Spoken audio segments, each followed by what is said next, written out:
EU chiefs have sparked fury by threatening to curb British truckers' access to European roads as the deadlock over a Brexit trade deal deepens. The haulage row is one of 5 sticking points which remain between negotiators.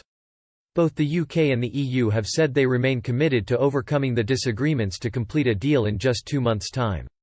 In the latest clash at the Brussels talks, the bloc's negotiators are to reject a British request for the current wide-ranging road haulage rules for British HGV drivers to remain in place after the UK's departure from the EU single market and customs union at the end of the year.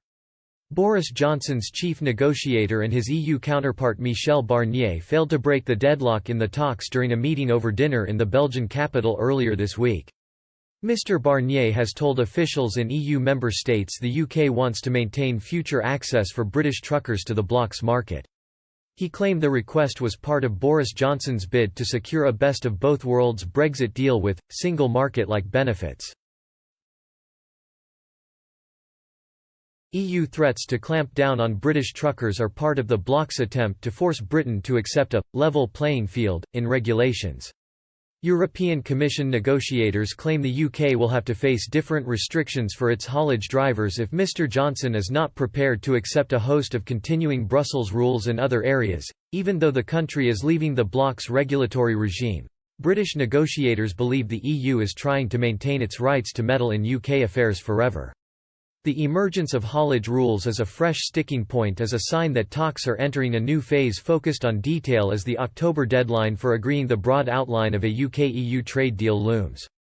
Some on the British side are convinced that the EU is desperate for a deal but wants to put on a show of finding issues to squabble about in the final weeks of negotiations. As well as the level playing field issue, other key sticking points in the negotiations are: the EU wants unchanged fishing quotas for European fishing fleets, but Boris Johnson's government is demanding full control over UK territorial waters. Brussels wants to bar UK financial services from free access to EU money markets. The UK is seeking a Canada-style free trade deal with hardly any tariffs or quotas. The EU wants the Luxembourg-based European Court of Justice to continue ruling on any disputes between the bloc and the UK, while British negotiators insist meddling by European judges in the country's affairs must end. EU chiefs have also been pressing the UK to accept the bloc's state aid rules, restricting the government's ability to support private companies. Diplomats have detected a softening of the EU's stance on the issue in recent weeks as negotiators hunt for a way to break the deadlock. A UK government spokesman said, "Our discussions with the EU are in line with the UK's approach to the negotiations, which we published earlier this year."